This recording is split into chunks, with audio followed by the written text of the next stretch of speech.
बिस्मिल्लाहिर्रहमानिर्रहीम। Dear aspirants, अस्सलाम वालेकुम। Babar Nadeem here. Dear aspirants, हम लैंड एक्विजिशन एक्ट पढ़ रहे हैं और आज हम उसका 7th लेक्चर देखेंगे। और आज हमने पढ़ना है apportionment of compensation and payment. Dear aspirants, मैं बार बार कह रहा हूँ आप लोगों को, अगर आपने पिछले लेक्चर्स नहीं किए या आपको नहीं मिल रहे तो इसकी डिस्क्रिप्शन में एक लिंक दे दिया गया है। उसके अंदर सारे सोर्सेज, बुक्स, चैनल्स, गाइडलाइन सारी की सारी जो है वो उसके अंदर क्या की जा रही है, अपलोड की जा रही है। तो प्लीज़ आप उस फाइल को डाउनलोड भी कर लेंगे और उसको देख भी लेंगे। एक वो चीज़ है जो जिस पे आप लोगों का रिस्पॉन्स जो है वो बिल्कुल ना होने के बराबर है, वो ये है कि आप इसको खुले दिल के साथ आगे शेयर नहीं करते, लोगों तक नहीं पहुंचाते। वरना अभी तक जो है वो हमारे व्हाट्सएप के फोरम पे सिर्फ 100 से 150 बंदा ना होता, ज़्यादा लोग होते जो कि एडीए की तैयारी कर रहे होते। इसकी वजह ये है कि हम लोग शायद हम लोग वो खुले दिल से उनको बताना नहीं चाहते, उनको इनवाइट नहीं करना चाहते। ये बहुत बुरी बात है। अब ये आप खुद सोचें कि आपने आगे जिन लोगों को आप जानते हैं उनको इनवाइट करना है या नहीं करना, उन तक ये फाइल पहुंचानी है या नहीं पहुंचानी। ठीक है। अच्छा, आज से हम लोग थोड़ा सा स्टडी का पैटर्न इस तरह चेंज कर रहे हैं कि पहले मैं आप लोगों को बेर एक्ट की आउटलाइन भी बना देता था, पूरा क्वेश्चन भी बना देता था। अब क्या होगा कि आज मैं लेक्चर दूंगा, उसके बाद मैं आपको इनवाइट करूंगा कि भाई आप अपनी आउटलाइन बना के तो मेरे साथ शेयर करें। ठीक है। और फिर उसको हम डिस्कस भी करेंगे और फिर जो मेरी आउटलाइन होगी उसके साथ हम उसको कंपेयर भी करेंगे और देखेंगे कि आपने किस तरह से उस पेपर को अटेम्प्ट किया है, उस क्वेश्चन को। मकसद ये है कि आपको इस चीज़ का आर्ट आ जाए कि किसी भी बेर एक्ट को उसका सब्जेक्टिव क्वेश्चन किस तरह हम पेपर में लिख सकते हैं बगैर कोई स्पेसिफिक क्वेश्चन याद किए, रट्टा लगाए बगैर। ठीक है। एनी हाउ, अब हम स्टार्ट करते हैं। ये अपॉर्चनमेंट ऑफ कंपनसेशन का मतलब क्या है?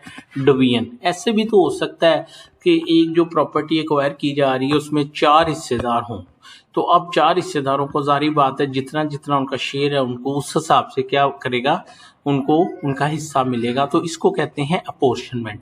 ऐसे भी तो हो सकता है कि जिसके नाम प्रॉपर्टी थी वो मर चुका है, आगे उसके लीगल हेयर्स हैं।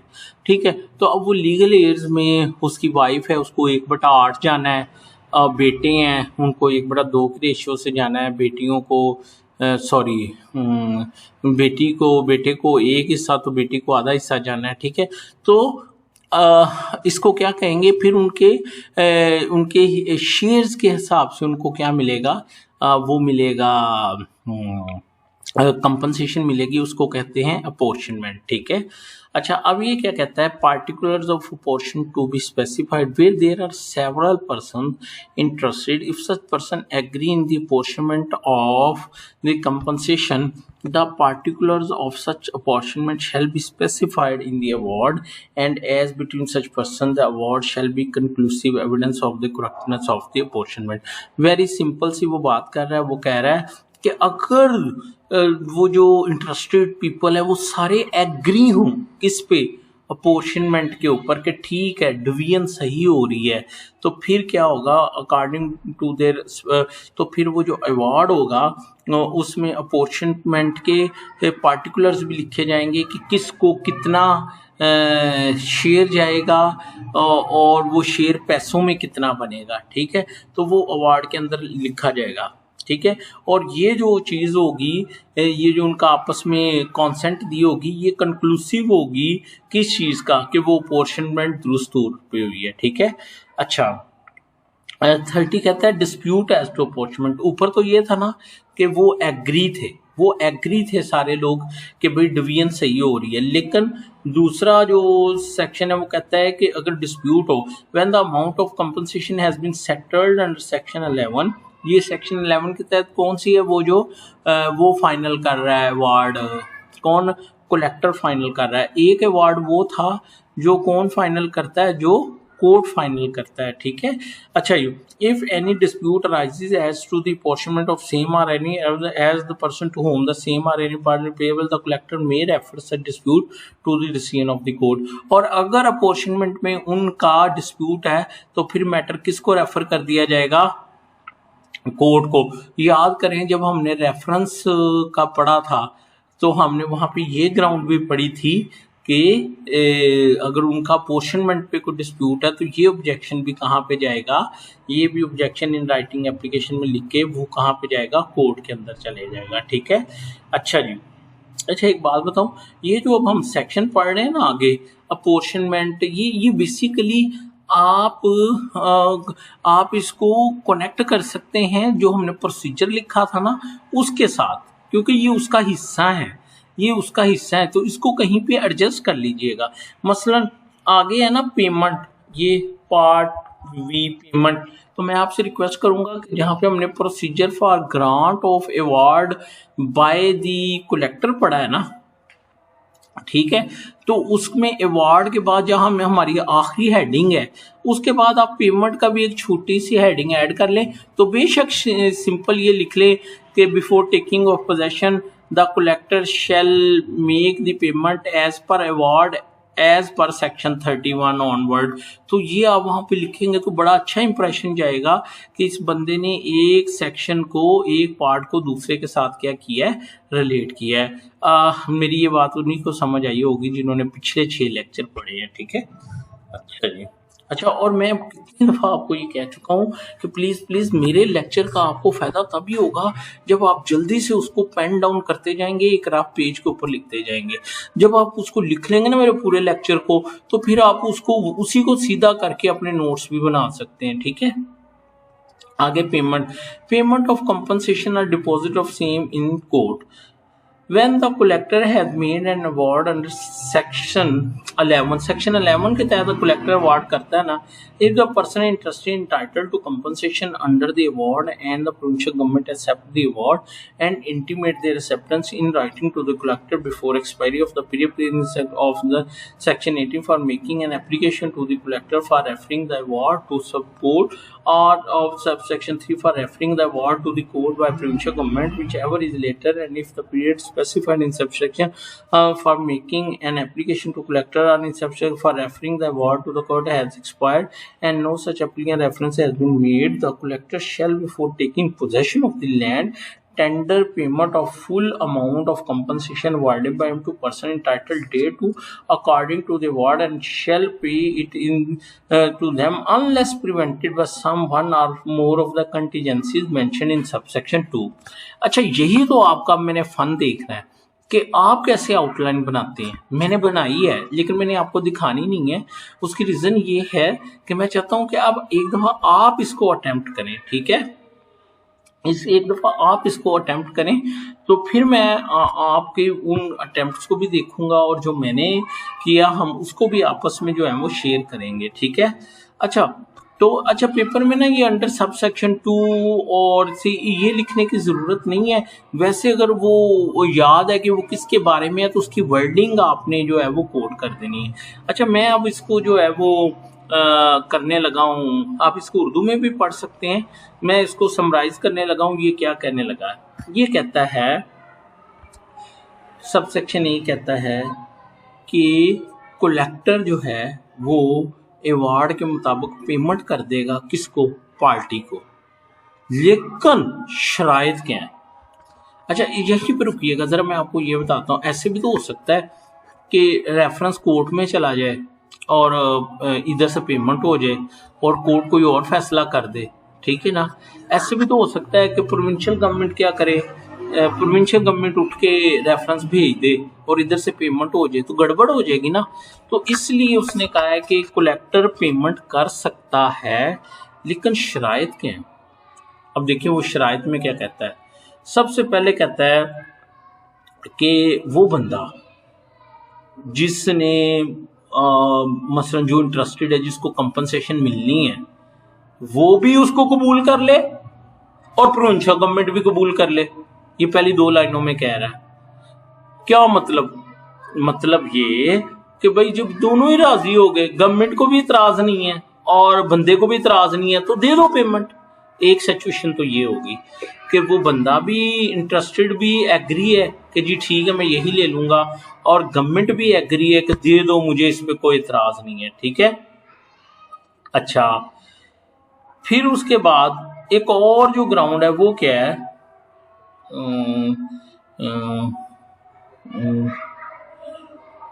या अगर वो उन्होंने एक्सेप्ट नहीं किया कोर्ट के सामने, एक्सेप्टेंस दी नहीं, कोर्ट को कहा ही नहीं, ना गवर्नमेंट ने कहा ना उस बंदे ने कहा कि जी मैं इसको कबूल करता हूं या नहीं कबूल करता, तो उस सूरत में क्या है कि उस बंदे का, इंटरेस्टेड बंदे का, वो जो रेफरेंस बनाना था किसको, कोर्ट को बनाने के लिए उसने एप्लीकेशन देनी थी, याद करें कितने माह में, मेरा ख्याल है आई थिंक कि 1 माह या 6 माह थी, तो वो पीरियड गुजर गया, यानी उसने एप्लीकेशन दी ही नहीं और वो टाइम भी गुजर गया, अब वो एप्लीकेशन भी नहीं दे सकता।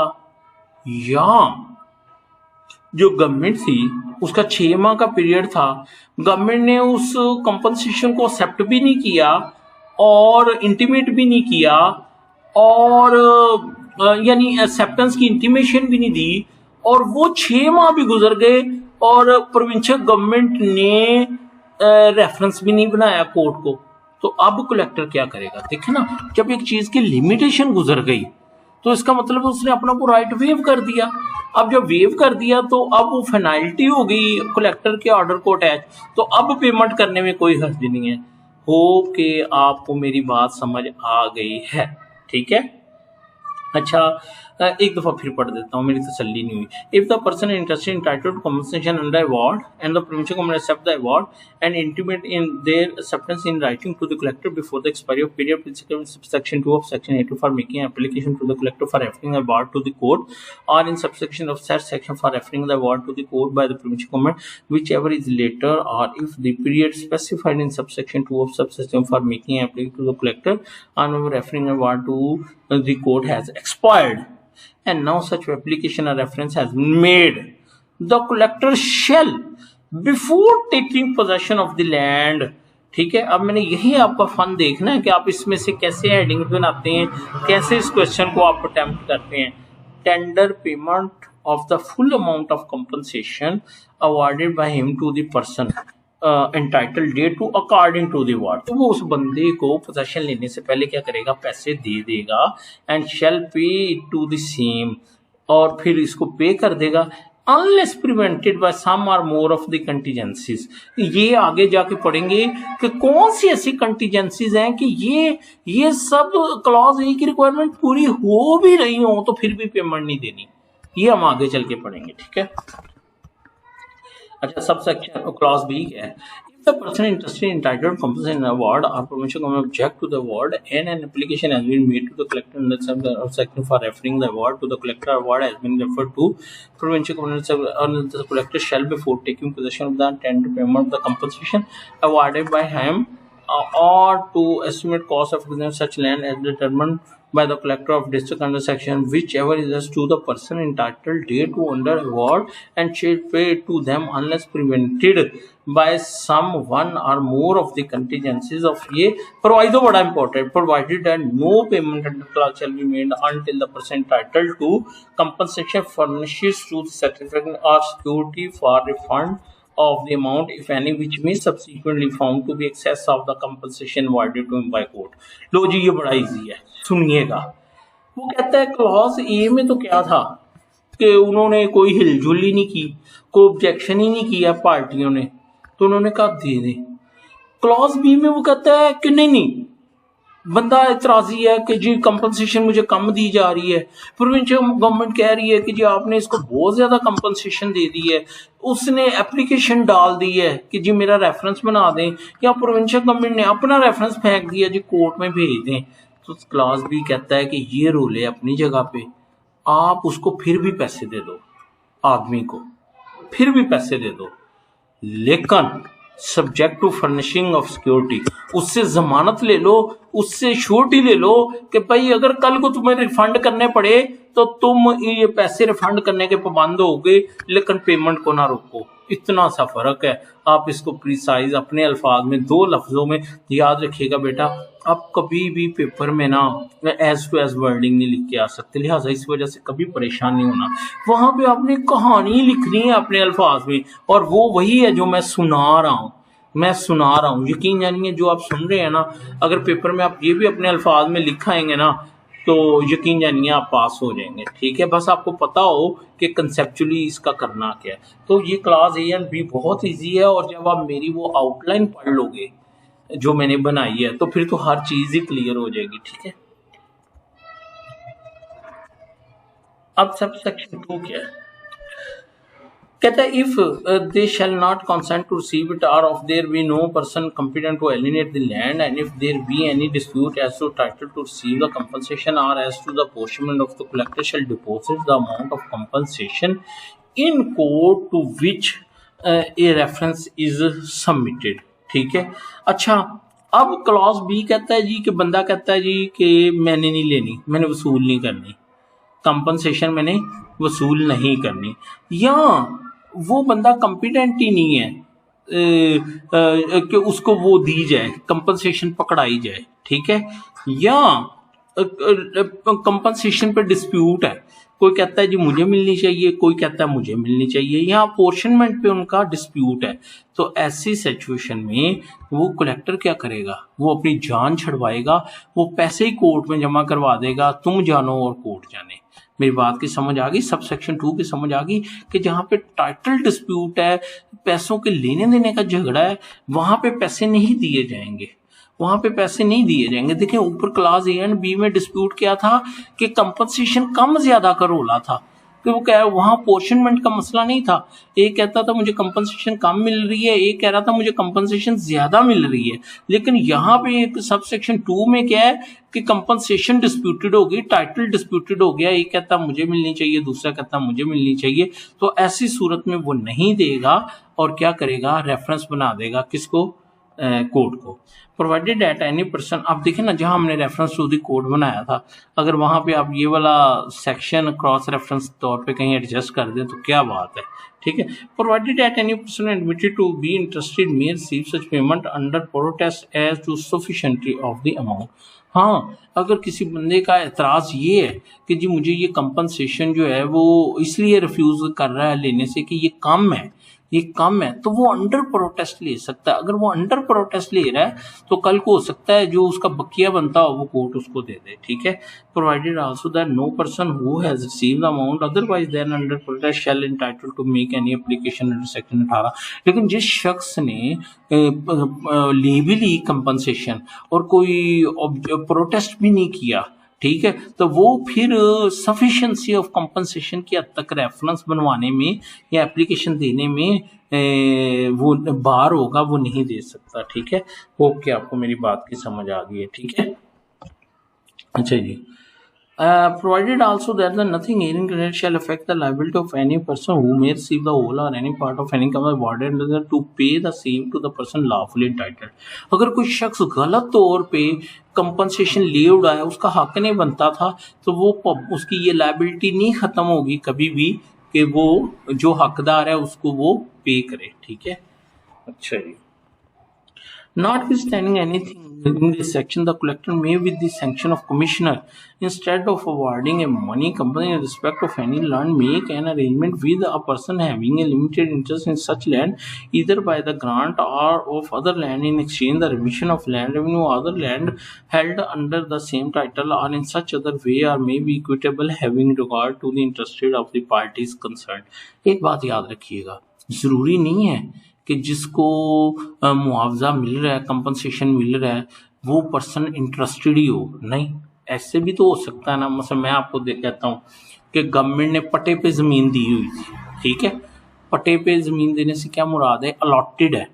अब वो बंदा उसमें इंटरेस्टेड है, वो वहाँ पे बैठा था, गवर्नमेंट ने उसको लीगली दी हुई थी, तो अब वो उस प्रॉपर्टी को वो मालिक तो नहीं है उसका, लेकिन वो उसको एलिनेट तो नहीं कर सकता था, लेकिन उसका पोजेशन की हद तक तो उसका इंटरेस्ट था ना। तो ये सब सेक्शन 3 कह रहा है कि जो कलेक्टर है with the consent with the consultation sanction of the commissioner, अब हाईलाइट कर ले, collector with the sanction of the commissioner वो क्या कर सकता है, वो कह सकता है कि भाई तुम्हें पैसे नहीं देने, तुम्हें उसकी जगह पे यहाँ पे ज़मीन दे देते हैं, यानी उसको इन अल्टरनेट कहीं पे किसी दीगर लैंड की सूरत में क्या कर दिया जाएगा, वो एक्सचेंज कर दिया जाएगा, ठीक है। और अदर लैंड जो है उसी नेचर की उसको लैंड दे दी जाएगी कि चल यार तू उत्थे बैठा सा हूँ तो इत्थे बह जा, ठीक है। होप कि आपको मेरी बात की समझ आ गई। अच्छा, थोड़ी सी ना इस एक्ट की लैंग्वेज मुश्किल है, दफ़ा करें उस मुश्किल को, आप अपने अल्फाज में उसको करके बस कॉन्सेप्ट थ्रो करें और वहाँ से निकलें, ठीक है। अच्छा जी, subsection 4, nothing in the last forgoing subsection shall be considered to interfere with or limit the power of collector or enter into any arrangement with any person interested in the land and competent to consent respect therefor. वो ये कह रहा है कि sub section 3 में ये लिखा है ना कि collector with the sanction of commissioner, वो कह रहा है ये वाली सैंक्शन तब वहां पे लेने की जरूरत है कमिश्नर से जहां पे पार्टी का लिमिटेड इंटरेस्ट था। देखिए इसमें लिमिटेड इंटरेस्ट की वर्ड है ना, और उसकी मैंने मिसाल दी जैसे पटे पे बैठा हुआ है, ठीक है, यानी वो अलॉटेड प्रॉपर्टी पे बैठा है। लेकिन वो कहता है सबसेक्शन 4 कहता है कि जहां पे वो है ही ओनर, तो फिर कलेक्टर और ओनर के दरमियान है कि वो अगर कहे कि जी मुझे ये वाली प्रॉपर्टी दे दें, ये भी गवर्नमेंट की है, ये मेरे साथ कर लें, तो ये इंडिपेंडेंटली कलेक्टर ऑर्डर कर सकता है। इसके लिए उसको कमिश्नर से इजाज़त लेने की ज़रूरत नहीं है। कमिश्नर से इजाज़त लेने की ज़रूरत उस वक़्त होगी जिस वक़्त वो लिमिटेड इंटरेस्ट होगा पार्टी का, ठीक है। अब आगे चलते हैं, ठीक है। Nothing in foregoing sub shall be considered to interfere with the, अच्छा ये हो गया। अब है अच्छा वो कंटीजेंसीज नहीं आई सामने, एक मिनट, कंटीजेंसीज किधर गई? सबसेक्शन 2, अच्छा वो पढ़ लिया हमने सबसेक्शन 2, ठीक है। अच्छा जी, अच्छा ये आपने जो पढ़ा है ना, if they shall not consent to receive it, ये उस वक्त अप्लाई होगा यानी इस सेक्शन के तहत कोई रुकावट नहीं है, इस सेक्शन के तहत पेमेंट हो सकती है। लेकिन जब ये वाले लकुनाजात आ जाएंगे कि वो पार्टी लेने से इनकारी है या टाइटल का डिस्प्यूट है, तो फिर बेशक ऊपर वाले जो इंग्रेडिएंट्स हैं, प्री रेक्विजिट्स हैं, वो पूरे हो रहे हों, उसके बावजूद वो पेमेंट नहीं दी जाएगी, ठीक है। तो सबसेक्शन 1 सबसेक्शन 2 के ताबे है, ठीक है। बाकी आप आउटलाइन पढ़ेंगे तो आपको समझ आ जाएगी। ये कंटीजेंसीज हैं जिनकी वो बात कर रहा था। अब ना पेमेंट वाला खत्म हो गया, अब है investment of money deposit in respect of land belonging to person incompetent to alienate. वही इनकम्पिटेंट टू एलिनेट से क्या मुराद है कि वो जो अलॉटमेंट की प्रॉपर्टी में बैठा है, शामलाट की प्रॉपर्टी में बैठा है, कच्ची आबादी की प्रॉपर्टी में बैठा है, अब इंटरेस्ट तो उसका है ना।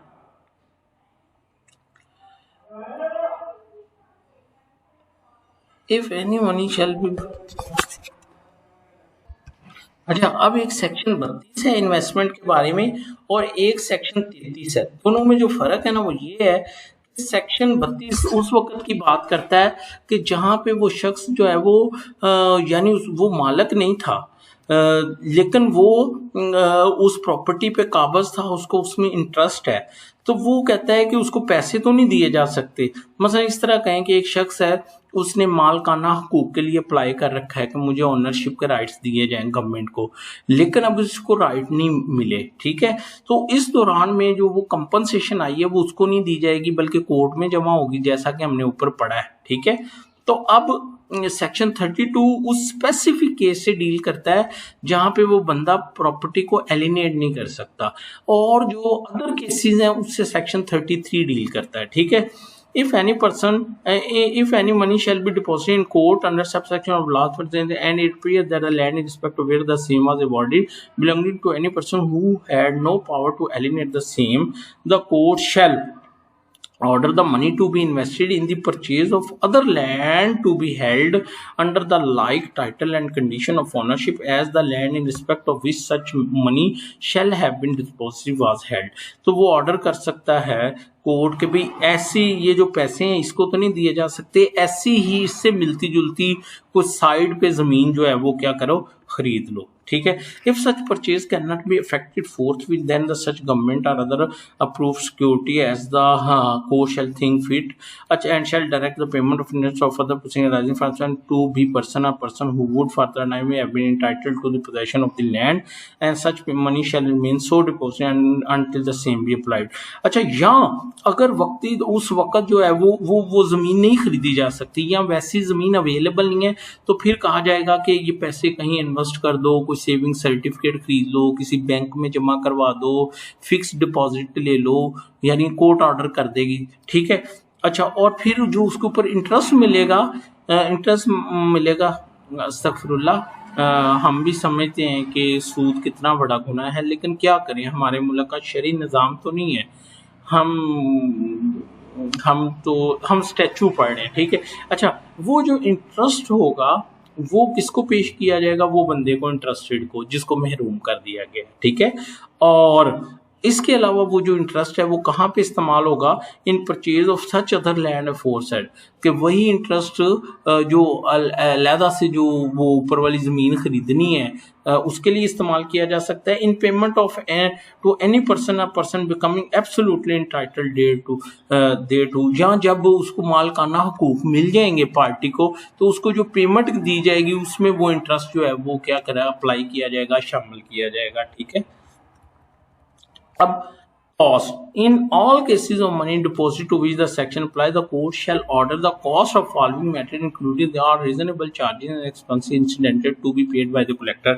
ऊपर को हमने ये पढ़ा था ना, ये वो जो है वो क्या कहते हैं, परचेज ऑफ लैंड भी होगा, यानी यहाँ पे इंटरेस्ट को अप्लाई किया जा रहा है। नीचे इंटरेस्ट कहाँ अप्लाई होगा? The cost of such investment करने पे जो कॉस्ट आएगी उस पे।